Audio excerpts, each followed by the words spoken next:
Welcome back. You are listening to the home of forbidden romances. Prepare yourself, because tonight's story will leave you breathless. Blood tasted like copper and failure. Kalen hit the canvas hard enough to rattle his teeth, his vision blurring into a kaleidoscope of neon lights and screaming spectators, the roar of the underground crushing the air from his lungs. He tried to scramble back, his boots slipping on his own sweat, but a heavy boot slammed onto his chest, pinning him to the blood-spattered floor of the octagonal cage. There was no slow build-up, no testing of waters. The fight had lasted less than 3 minutes. The reigning king of the Iron Circuit, the man who had never touched his back to the mat in a decade, had been dismantled with surgical, terrifying precision. Kalen gasped, staring up through the haze of the arena lights at the silhouette looming over him. The figure was backlit, a halo of artificial glare framing broad shoulders and a lean, predatory physique. "Get up, Kalen," a voice screamed from the VIP box, likely one of the syndicate bosses losing millions on this upset. But Kalen couldn't get up. It wasn't just the shattered rib or the concussion ringing in his ears. It was the crushing weight of the realization that the monster standing over him was his own creation.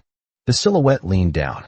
The lights caught the sharp, aristocratic jawline, the sweep of raven-black hair damp with exertion, and eyes that burned with a terrifying mixture of adoration and malice. It was Lucian Thorne, the boy Kalen had scraped off the rainy streets of District 4 10 years ago. The boy who had been shivering, broken, and starving. The discarded heir of a fallen corporate dynasty. Kalen had taken him in, not out of kindness, but because he saw potential in the boy's hollowness. He had forged him into a weapon, trained him to survive the pit, and raised him to be strong enough to one day walk away. But Lucian hadn't walked away. He had walked into the ring. And he hadn't come for the title. To understand the fall, one had to understand the ascent. 10 years ago, Kalen Vance was the undisputed enforcer of the district. He was 30 years old, carved from scar tissue and cynicism, living in a penthouse paid for by blood money. He found Lucian in an alleyway behind a noodle shop, a 14-year-old wraith with bruises blooming across his pale skin like violets. The Thorne family had imploded in a corruption scandal, and the rivals had hunted down the survivors. Lucian was the last loose end. Kalen had killed the 3 men hunting the boy. It was efficient work, over in seconds. When the bodies cooled, Kalen had wiped his knife and looked down at the child. "You have 2 choices," Kalen had said, his voice gravel against the relentless rain. "You stay here and die with your ghosts. Or you come with me, and I teach you how to kill everything that scares you." Lucian hadn't hesitated. He had grabbed the hem of Kalen's trench coat with a grip so tight his knuckles turned white. That grip hadn't loosened in a decade. For years, their life was a cycle of violence and recovery. Kalen was the master. Lucian was the disciple. Kalen was the anvil. Lucian was the steel. They lived in a fortress of solitude, a sprawling industrial loft converted into a dojo and living space. Kalen remembered the nights of hurt/comfort that blurred the lines of their relationship. He remembered Lucian at 16, waking up screaming from nightmares of his family's slaughter. Kalen, usually cold and untouchable, would sit on the edge of the bed, allowing the boy to cling to his waist, sobbing into his shirt. "It's gone, Lucian. You're safe," Kalen would murmur, awkwardly patting the boy's hair. "Only with you," Lucian would whisper back, his voice thick with a terrifying dependency. "I'm only safe with you, Kalen. Don't ever leave me." Kalen had mistaken that dependency for gratitude. He had mistaken the way Lucian looked at him, with wide, unblinking worship, as the look of a son to a father. He had ignored the shifting dynamic as Lucian turned 18, then 20. He ignored how the touches lingered longer than necessary after sparring sessions. He ignored how Lucian would sabotage Kalen's casual relationships, glaring at any woman or man who dared to enter their sanctuary until they fled in discomfort. Kalen had justified it all. He's traumatized, Kalen told himself. He's possessive because he lost everyone else. He didn't see the predator growing behind the doe eyes. The break happened 3 months ago. The syndicate, the criminal organization running the fights, demanded Kalen renew his contract. Kalen, tired and aching in his joints, had planned to retire. He wanted to send Lucian away to a university in the upper city, to give him a normal life funded by Kalen's savings. When Kalen presented the acceptance letter and the plane ticket, Lucian didn't smile. He stared at the paper as if it were a death sentence. "You're sending me away?" Lucian asked, his voice dangerously quiet. He was 24 now, taller than Kalen, with a swimmer's build and a face that could launch 1,000 ships, or sink them. "I'm setting you free, Lucian. You're not a fighter. You're an heir. You have a brain. Go reclaim your name." "I don't want my name," Lucian said, stepping closer, invading Kalen's personal space. "I want to stay here. With you. There is no here anymore. I'm retiring. The life is over. Then I'll give you a reason to stay." The next day, Lucian signed his own contract with the syndicate. He entered the rookie bracket. Kalen tried to stop him, but the syndicate bosses were thrilled. The story of the Master Versus. The fallen heir was marketing gold. They blocked Kalen from interfering. Kalen watched in horror as Lucian tore through the ranks. The boy, no, the man, fought with a brutality that Kalen had never taught him. Kalen taught efficiency, Lucian fought with cruelty. He broke arms. He shattered kneecaps.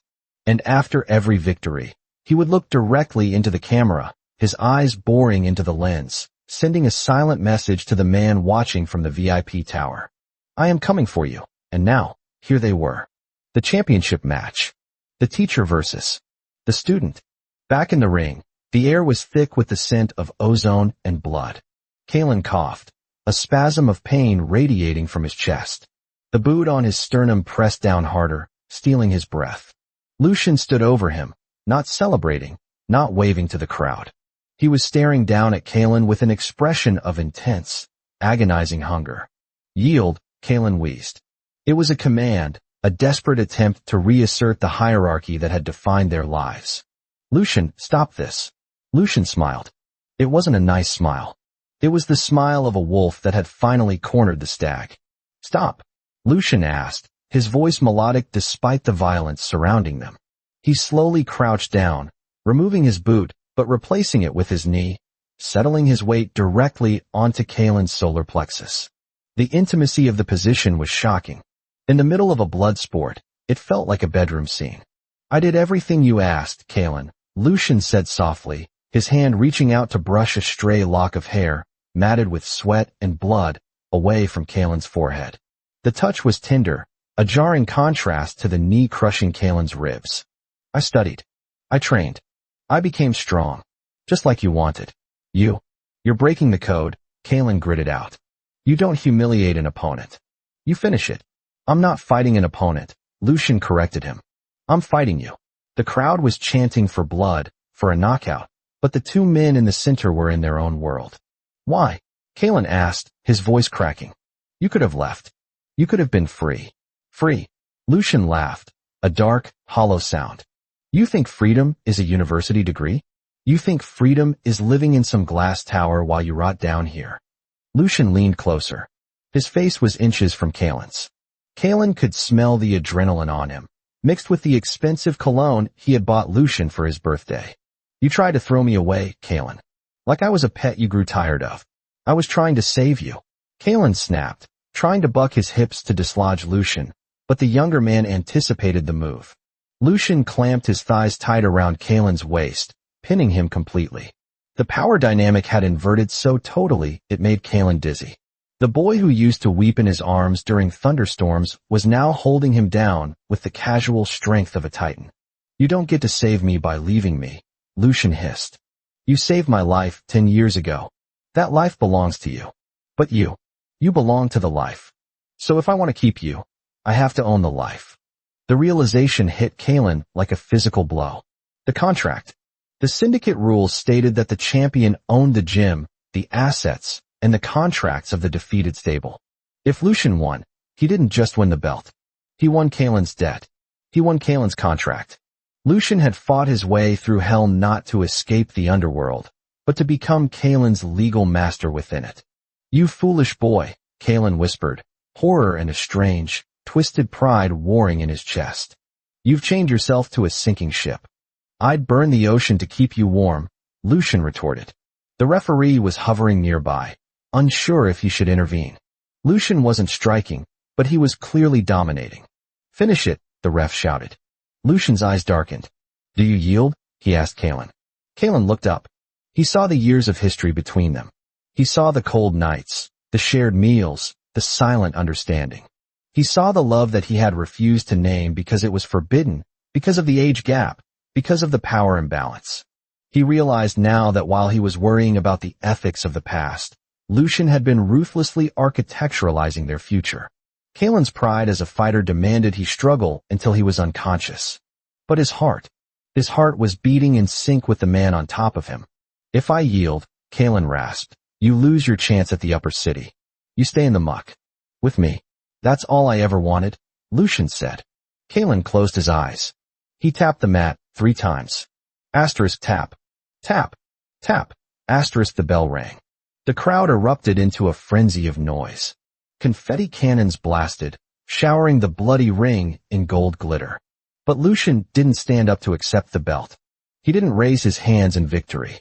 He stayed right where he was, kneeling over Kaylin, shielding him from the chaos of the arena. He lowered his head until his lips brushed against Kaylin's bruised ear. The microphone didn't catch it. The cameras didn't hear it. But Kaylin heard it, and it chilled him to the bone while setting his blood on fire. You raised a weapon, Kaylin, Lucian whispered, his voice vibrating against Kaylin's skin. Now, lie still and let me be your shield. You're retired, Sensei. From this moment on, you're mine. Lucian pulled back, his eyes gleaming with triumph. He stood up, hauling Kaylin to his feet with one arm. He didn't let go.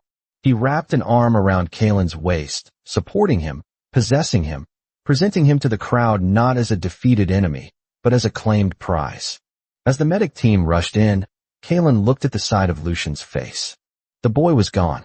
The heir had ascended, and the king had been dethroned, only to be placed in a gilded cage of his own making. Kaylin leaned his weight against Lucian, accepting the support, accepting the fate. Fine, Kaylin muttered, too low for anyone but Lucian to hear. But if you think I'm going to be a docile pet, you learn nothing in 10 years. Lucian smirked, tightening his grip on Kaylin's waist. I'm counting on it. And that is how the viper tamed the wolf. If you enjoyed seeing Lucian take absolute control, destroy that like button. And tell me in the comments, is Lucian's devotion romantic, or have they crossed the line into toxic obsession? I'll be reading your answers. Subscribe for the next chapter. Until then,